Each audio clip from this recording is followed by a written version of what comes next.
सभी दर्शकों का मेरे YouTube चैनल पर हार्दिक स्वागत और अभिनंदन है। आपके सामने किसी भी विषय पर संक्षेप में विचार रखने का प्रयास किया जाता है। आज जो विषय चुना है वो अद्वैत वेदांत के अंतर्गत ये देखने का प्रयास किया जाएगा कि भारतवर्ष में अद्वैत की ही विचारधारा क्यों प्रतिष्ठित हुई। शंकराचार्य ने जो अद्भुत कार्य संपन्न किया उसकी प्रतिष्ठा आज तक बनी हुई है। तो इसके पीछे कौन कौन से कारण थे और बौद्ध धर्म का धीरे धीरे पतन क्यों हो गया, इसको भी देखने का प्रयास किया जाएगा। सबसे पहले अगर हम देखें तो 1500 ईसा पूर्व से लेकर के 1000 ईसा पूर्व की अवधि जो रही है उसमें ऋग्वेद की रचना हुई।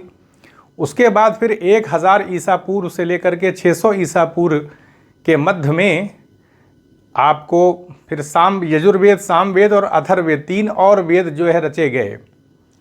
फिर हम देखें इसी कालखंड में उपनिषदों की भी रचना हुई और बादरायण ने ब्रह्मसूत्र के अंतर्गत उपनिषदों का निचोड़ प्रस्तुत कर दिया।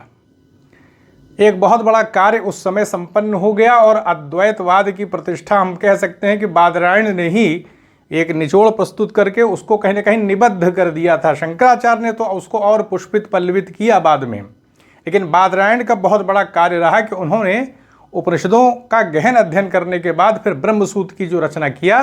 तो बाद में शंकराचार्य ने फिर ब्रह्मसूत्र भाष्य लिखा। 788 ईस्वी में शंकराचार्य पैदा हुए और बौद्ध धर्म तो भारत में बहुत पहले से ही प्रतिष्ठित हो गया था। तो शंकराचार्य तो बहुत बाद में हुए, लेकिन धीरे धीरे बौद्ध धर्म भारत में पतन की अवस्था में चला गया। बाहर विदेशों में तो बौद्ध धर्म की प्रतिष्ठा रही, लेकिन भारत के अंदर वो प्रतिष्ठित नहीं हो पाया। तो उसके पीछे कौन से कारण थे, तो समझ लेना चाहिए कि भारत में अगर हम देखें यानी 1000 ईसा पूर्व से अगर चलें, वेदांत दर्शन की रचना काल को देख लें कि 1000 ईसा पूर्व से लेकर 600 ईसा पूर्व के मध्य में हम देखें तो काफ़ी कुछ प्रतिष्ठित उपनिषद जो है वो रच दिए गए थे। बाद में और भी रचना हुई, काफ़ी संख्या में है उपनिषद, वर्तमान में 108 हैं। लेकिन अगर देखा जाए तो उस समय लगभग हम कह सकते हैं कि 600-700 साल का समय ऐसा था जबकि भारतीय जनमानस के मस्तिष्क में कहीं ना कहीं अद्वैतवाद की एकमात्र ब्रह्म की सत्ता ही ये विचारधारा स्थापित हो चुकी थी। गहराई से मन में ये विचारधारा बैठ गई थी। बाद में जब बौद्ध धर्म का उदय हुआ फिर वेदों पर आक्षेप किया गया, कटाक्ष किया गया, आलोचना की गई और उसके बाद देखें फिर आत्मा की सत्ता का भी कहीं ना कहीं लोप हो गया। पंच स्कंधों का संघात बता दिया गया इस शरीर को कि आत्मा होती नहीं है और ईश्वर की विचारधारा पर भी महात्मा बुद्ध ने मौन धारण कर लिया।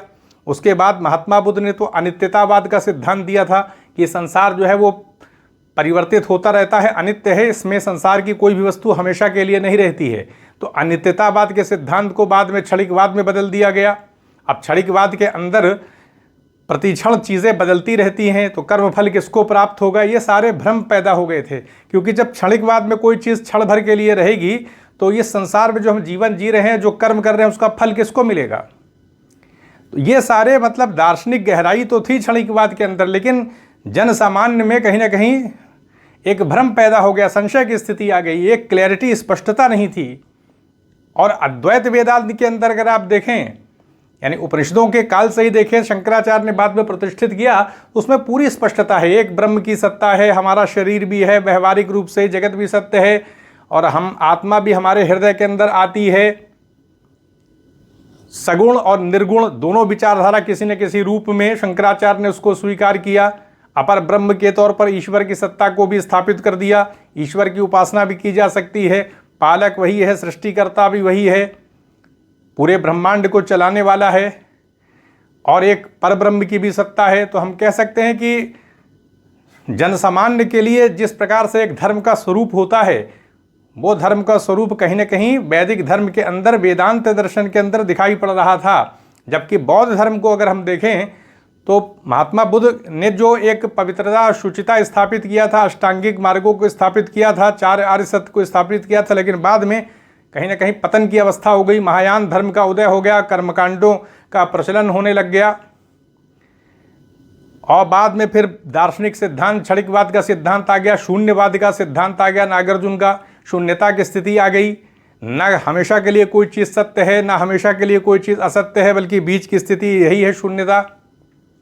तो इस आधार पर हम कह सकते हैं कि एक आम इंसान के लिए धर्म का जो एक अर्थ होता है, उस अर्थ में कहीं ना कहीं बौद्ध धर्म स्थापित प्रतिष्ठित नहीं बैठ नहीं पा रहा था, स्थापित नहीं हो पा रहा था, लोगों के अनुकूल नहीं हो पा रहा था, फेवरेबल नहीं था वो।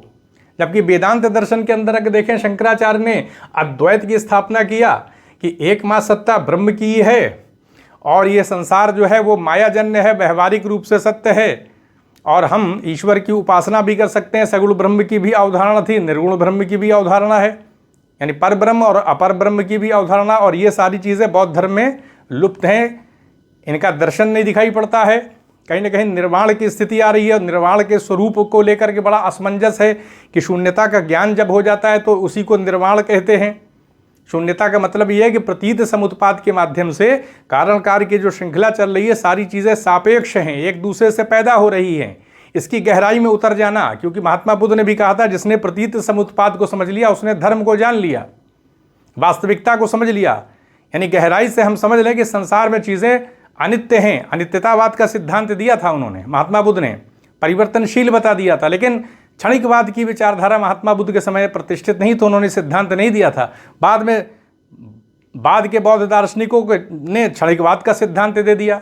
अब इससे क्या हुआ, कहीं ना कहीं जनसामान्य में असमंजस की स्थिति हो गई, क्योंकि भारतीय जन समाज, मतलब जो भारत के अंदर जो एक जन समुदाय है जिसमें हर प्रकार के लोग हैं, तो उनकी स्थिति ये है कि वो कभी किसी धर्म में चले जाते हैं आकर्षित होकर के, और फिर बाद में फिर वो दोबारा अपने उसी मूल धर्म में चले जाते हैं। तो आने जाने की प्रक्रिया यहाँ पर जन सामान्य की जो स्थिति है वो बहुत लचीलापन यहाँ लोगों में दिखाई पड़ता है। लेकिन जब ये असमंजस की स्थिति हुई तो बाद में फिर शंकराचार्य ने जो प्रतिष्ठित किया अद्वैतवाद को, तो धीरे धीरे क्या हुआ कि जन समर्थन जो है बौद्ध दर्शन के प्रति हटता चला गया और धीरे धीरे लोप की प्रक्रिया बौद्ध धर्म में होती चली गई, संख्या सीमित होती चली गई। वो शुचिता पवित्रता जो महात्मा बुद्ध के समय थी उसका लोप हो रहा था, जटिलता कर्मकांड सारी चीज़ें बौद्ध धर्म में बढ़ती जा रही थी। तो इसलिए अद्वैत ही भारत में स्थापित हो पाया, क्योंकि शंकराचार्य ने और फिर बाद के और भी आचार्यों ने बहुत प्रयास किया, शास्त्रार्थ किया और मठ स्थापित किए। फिर अद्वैत वेदांत के समर्थक बड़े बड़े आचार्य पैदा हुए, उन्होंने पुस्तकें लिखी। तो एक कह सकते हैं कि एक सशक्त प्रयास जो है वो देखने को मिलता है। इसी वजह से आप देखेंगे कि भारत के अंदर अद्वैत वेदांत की प्रतिष्ठा जो है वो भारत में ही नहीं विश्व में रही और भारत के अंदर स्थापित होती चली गई, और बौद्ध धर्म उसके अनुपात में कहीं ना कहीं उसमें क्षीणता की स्थिति हो गई, मतलब क्षीण होने लग गया, और एक समय ऐसा आया कि भारत से लगभग लुप्त सा हो गया। तो कारण यही रहा कि दार्शनिक स्तर पर इतनी उलझन जो है बौद्ध दर्शन में पैदा हो गई थी। क्षणिकवाद, शून्यवाद, ये सारे सिद्धांत, शून्यता का सिद्धांत लोगों की समझ से, आम लोगों की समझ से सब परे की बातें हो रही थी। शून्यता का क्या मतलब है?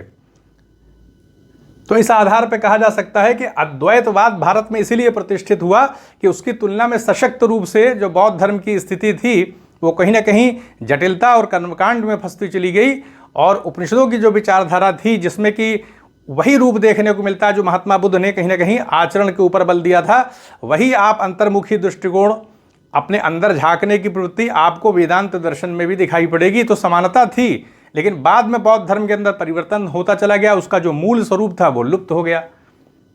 तो इस आधार पर भारत के अंदर अद्वैत वेदांत की प्रतिष्ठा रही। हालांकि द्वैतवाद और बहुत सारे और सिद्धांत रहे, लेकिन मूल रूप से देखा जाए शंकराचार्य की आज भी प्रतिष्ठा इसीलिए है कि उन्होंने बहुत बड़ा कार्य किया था, और ये अद्वैत वेदांत कहीं ना कहीं आज भी भारतवर्ष में इसकी पूरी प्रतिष्ठा है और विश्व में भी प्रतिष्ठा है।